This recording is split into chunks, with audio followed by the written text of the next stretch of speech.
Hello, this is David Lee. Welcome to this month's conference call. I've entitled it Your Greatest Property Challenge.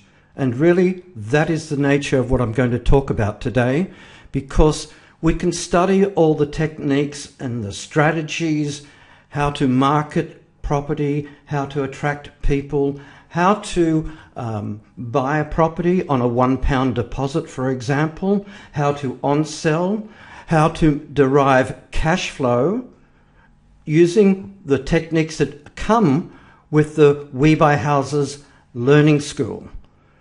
But the one thing we haven't discussed as yet is you, the person that you are that's going to make the difference to get you to where you want to go, or when you hit a challenge, how to overcome it and keep moving forward. Because just like at university or school, you've learnt the theory.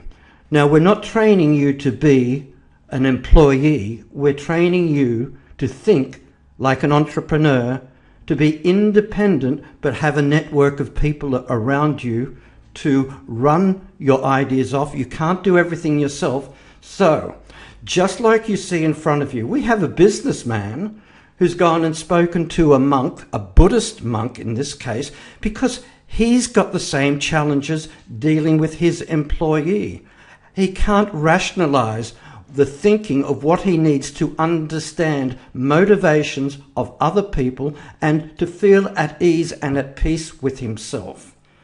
Now, this is what I'm going to impart today, because I looked at this video and it resonated with me through my career, through my life, and observing and interacting with many people.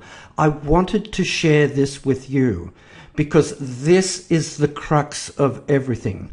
Instead of being a walking encyclopedia of facts and figures, this needs to be a part of your life, a part of your philosophy. So what we can learn from other philosophies to overcome life's obstacles that get in our way, and they do get in our way. So we start off with this video. It's only a short video, but listen to the introduction. It's explained at the very beginning. The main goal is to understand the true nature of your life and your mind, because that controls everything. That controls your environment. That controls what happens next. The decisions you have to make all the time in your career that impact on others and decide whether you move forward, regress, or just stay stagnant. So let's take a listen to this before we continue with the breakdown, how I've summarized this short video. So what is Buddhism to you? Buddhism is all about you. Nothing more, nothing less. And the main goal in Buddhism is to understand the true nature behind your life and your mind. My mind? Yes. What about my mind? Mind is the most powerful thing in the world. The Buddha said, mind is everything. What you think, you become. All the other religions focus on what's going to happen to me after I die.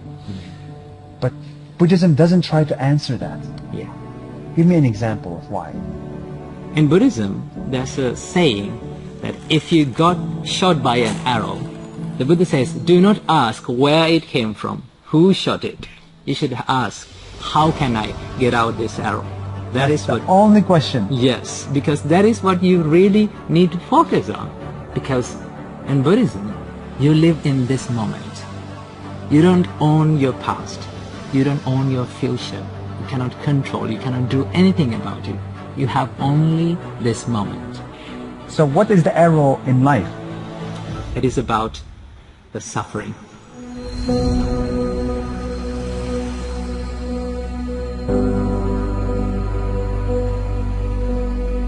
The reason why we suffer is because there is attachment in our mind. We get attached to people, we get attached to things, we get attached to experiences. You let go of the attachment and then you will be happy. Let go of the attachment. Yes. Why does attachment cause suffering? It's good to be attached. It's good to be attached to your boyfriend, to your girlfriend, to your kids. Attachment is happiness. When we get attached to things, we expect a lot. When we expect a lot, sometimes we don't get it. When we don't get it, we become sad and we suffer. Expectations is the thief of joy. Really. So now I get the expectation, attachment, the suffering. I get it. We all suffer. We get sad when we don't get what we want. Why can't I be attached to something that is always going to be there? This table will always be here. This rock will always be here. But nothing lasts forever. Everything is subjected to change. That's the truth of this world. This table will stay for 5-10 years, but it is subjected to change. Is there anything that's not subject to change? Yes, What is it? that is the process of changing. The Buddha said, nothing is forever except the change. Love and attachment are two different things. When you love someone, you love seeing them grow and becoming happy.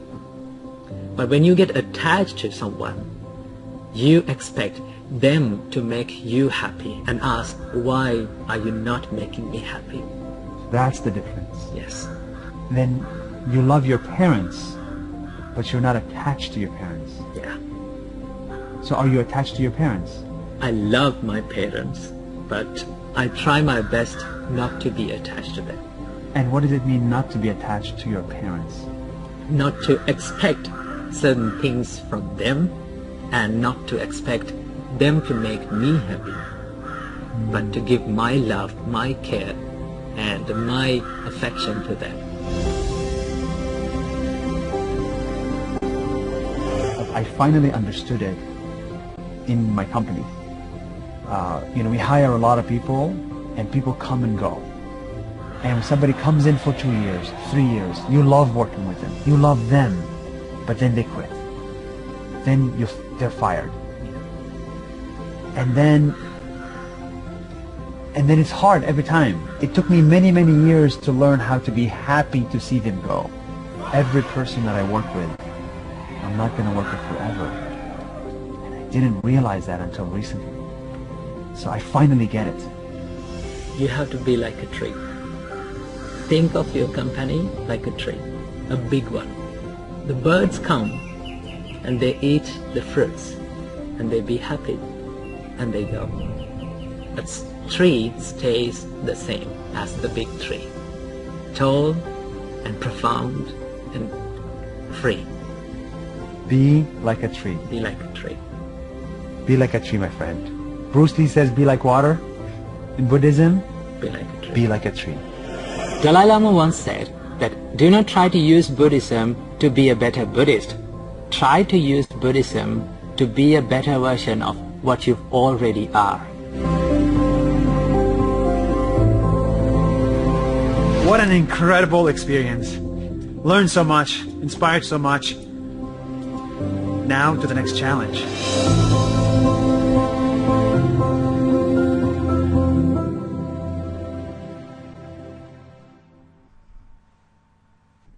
So there you have it.